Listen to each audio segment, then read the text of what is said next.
बात की आस लगाए बैठे हुए हैं कि योगी सरकार उनके साथ न्याय जरूर करेगी, क्योंकि कभी सरकार कहती है कि संविदा और आउटसोर्सिंग कर्मचारियों को अब किसी समस्या का सामना नहीं करना पड़ेगा, तो कभी सरकार ये कहती हुई नजर आती है कि जो आउटसोर्सिंग कर्मचारी हैं उनके लिए निगम बनाया जाएगा। लेकिन ये बातें जो है वो महज अखबारों तक और न्यूज चैनलों तक ही रह जाती है। आखिर क्यों, ये सबसे बड़ा सवाल बना हुआ है, क्योंकि सरकार ने डिफेंस एक्सपो में एक वादा किया ग्राम रोजगार सेवकों से, या यूं कहे कि मनरेगा कर्मियों से, और इतना लंबा वक्त बीत चुका है, अभी तक उनकी समस्याओं का हल नहीं हुआ। न्यूनतम वेतनमान या यूं कहे कि मानदेय की बात हुई, उसको लेकर भी सरकार की तरफ से अभी तक कोई कदम नहीं उठाया गया है, जिस वजह से ग्राम रोजगार सेवकों के बीच में काफी ज्यादा नाराजगी देखने को मिल रही है।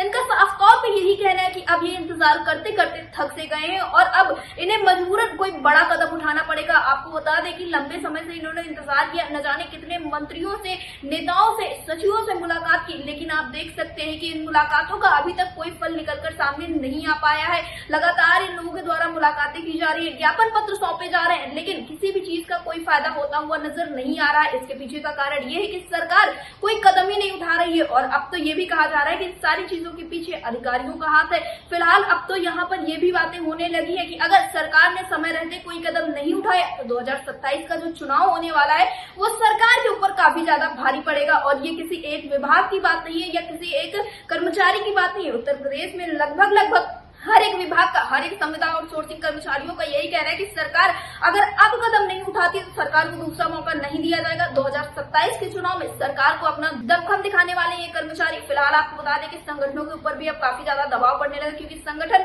लंबे समय से बस कर्मचारियों को यही आश्वासन देते आते हैं कि अब समस्याओं का हल हो जाएगा, क्योंकि सरकार की तरफ से उन्हें यह आश्वासन मिलता है। लेकिन अब कर्मचारियों का यही कहना है कि समय आ गया है कोई बड़ा कदम उठाने का और सरकार के सामने आने का। और अब बहुत सारी रणनीतियां तैयार की जा रही हैं और प्रदेश अध्यक्ष कुलदीप द्विवेदी का साफ तौर पे यही कहना है कि अगर अब सरकार ने कोई कदम नहीं उठाया तो बहुत जल्दी वो सरकार से दो हाथ करने के लिए तैयार हो जाएंगे और अपनी मांगों को, अपनी समस्याओं को लेकर कोई बड़ा कदम उठा लेंगे। फिलहाल ज्यादा जानकारी देते हुए और इस वक्त पे क्या स्थिति बनी हुई है इस विषय में बताते हुए कुलदीप द्विवेदी ने क्या कुछ कहा, आप भी सुनिए। कुलदीप जी, आपका हमारे चैनल अटल टीवी पे बहुत बहुत स्वागत है।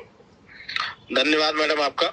कुलदीप जी, जिस तरह से देखने को मिल रहा है कि योगी सरकार लगातार कैबिनेट बैठकें कर रही है, आज भी देखने को मिला कि एक अहम कैबिनेट बैठक हुई जिसमें तमाम मुद्दों को लेकर चर्चाएं की गई और जहां ये कहा जा रहा था कि बहुत जल्दी मनरेगा कर्मियों को लेकर भी कुछ खास निकलकर सामने आया, क्योंकि आउटसोर्सिंग जो कर्मचारी है उनके लिए नियमावली जो निगम गठन करने की बात कही गई थी वो इसी मई माह में पूरी होने वाली है। तो क्या कुछ अपडेट्स हैं ग्राम रोजगार सेवकों के लिए या यूं कहें मनरेगा कर्मियों के लिए, क्योंकि ये जो वक्त है काफी ज्यादा अहम वक्त माना जा रहा है?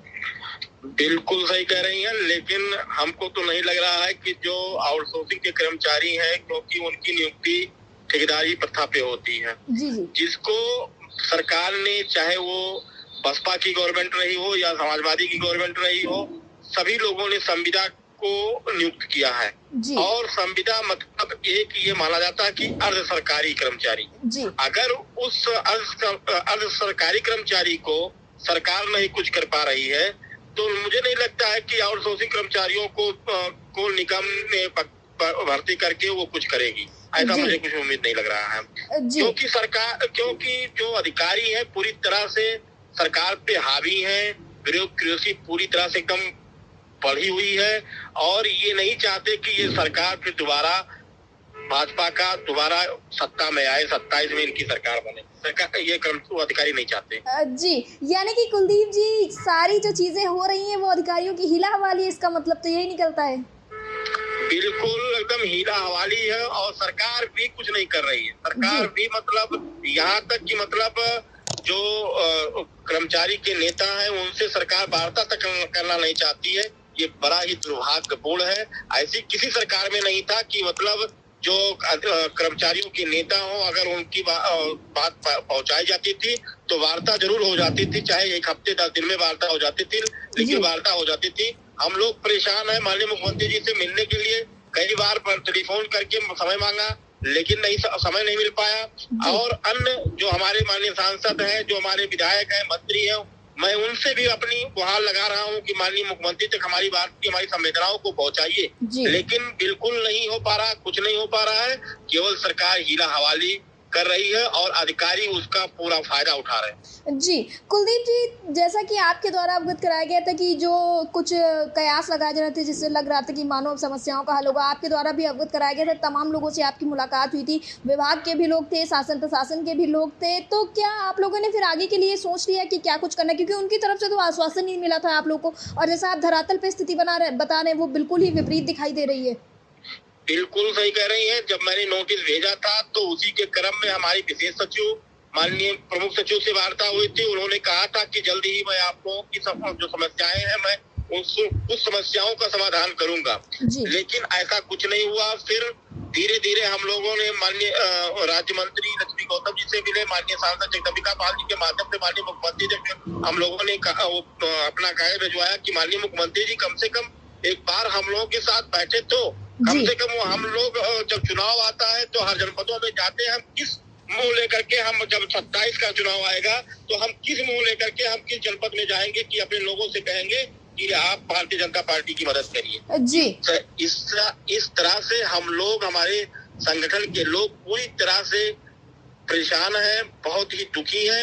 अभी एक आज मामला आया है, बहुत जो माननीय विशेष सचिव जी ने आदेश किया था कि जो रोजगार सेवक एक्सपायर कर गए हैं उनके परिवार को नौकरी दी जाएगी, लेकिन उसका शासनादेश अभी स्पष्ट जारी नहीं हो पाया कि उन लोगों की नौकरी कम से कम मिल जाए जिसके पास कोई व्यवस्था ही नहीं है। जी कुलदीप जी, जैसा कि आप प्रदेश अध्यक्ष हैं, पदाधिकारी हैं संगठन के, तो ऐसे में ये भी तो देखने को मिलता होगा कि ग्राम रोजगार सेवक या जो मनरेगा कर्मी है वो आपसे सवाल करते होंगे, उनकी तरफ से भी दबाव काफी तरह के बनाए जाते होंगे।